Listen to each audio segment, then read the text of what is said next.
Welcome back to the Morning Blend. College is expensive. Everybody probably knows that. Chances are the costs are only going to go up. Chad and JW Hyndman are here from college, integrated college planning with information for parents, especially in avoiding costly and very common mistakes. Great to see both of you. Thank you so much. Great to be back. Parents of high school students need to know what, in your opinion? And is there something they should be doing right now, especially seniors? Seniors? Too late? For the seniors, like our seniors that have worked with us, the majority of the financial aid awards they've gotten in already.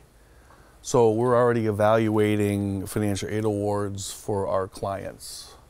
So if, you know, we file forms late, like in January, the money is gradually depleting for the grants that they're looking for. Is that the way it works, that colleges have just so much money that they're willing to give out, and once that's gone?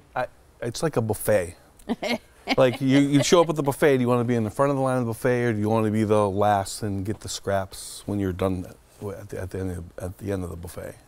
What are examples of the top maybe one or two biggest mistakes that parents commonly make that are very costly as it relates to paying for college? I think being reactive when it comes to going through this process instead of being proactive. Proactivity is really, I feel like, has rewarded parents. What's an example of a way that you can be proactive that's going to be smart money management? Going to one of our workshops is probably a really good proactive way to be. Which are free, and I'm going to give details about those because you have them all over the area, so we'll give information about that. Well, I mean, one of the things that we talk about in our workshops is understanding the expected family contribution and what that means, having kind of an idea of what college is going to cost out of pocket.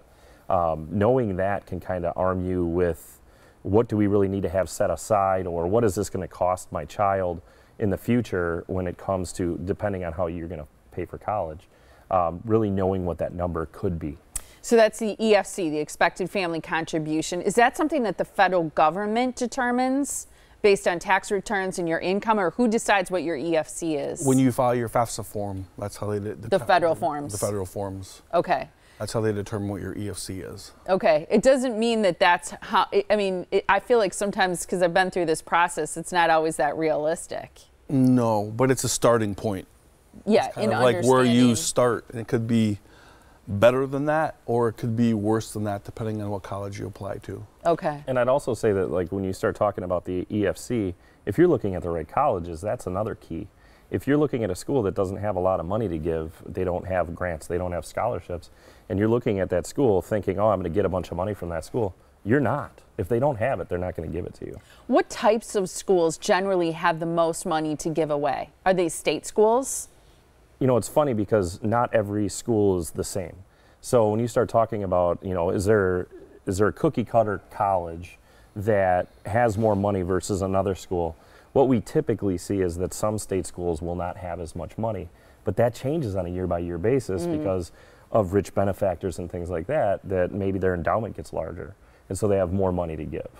Do you think, generally speaking, that most parents are under the assumption that they're not going to be able to afford a private college? Yes. And is that generally the case? No. And why is that? Is it because they tend to have more money to be able to give away in scholarships? They have bigger endowments that benefactors have left them. It's just knowing going in, when you apply to a college, are you applying to the college that has a lot of money to give away, or are you applying to a college that has no money to give away? Because then you can manage your expectations at the other end.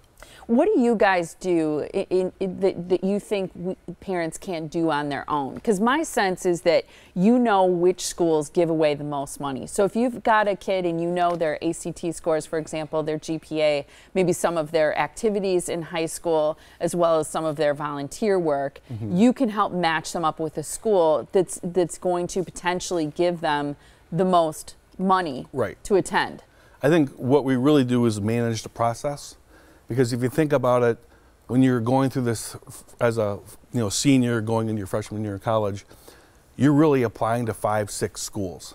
That means that somebody has to follow up with 5 or 6 schools to make sure that you're not missing forms, which is time consuming because you got to check each website to see whether or not you're missing a form. And if you don't do that, and you're sitting there in March watching television, you say, hey, I haven't got a financial aid award from whatever school that I've applied to, it's probably we're behind the 8 ball at that point in time in getting the money that you're looking for from that school. And I think that's huge that you help with those forms, you fill out those forms and help people because they're so confusing and there's so much information involved in them. So be proactive. That's the best advice we have. Attend one of these free college funding workshops. There's many of them coming up and one in your area too. Most start at either 6 or 6:30 p.m. So Hartford and Germantown are happening February 6th. Wauwatosa and Lake Geneva are happening on February 7th. Then Mukwonago, February 12th. New Berlin on the 20th. And then Sussex and Muskego happening February 21st. To make an appointment to meet individually with JW and Chad, you can call 262-574-9242 or go to their website to learn more. You can also find out which one of those workshops is closest to you. It's integratedcollegeplanning.com. Great to see you guys. Thank you. Thank you so much.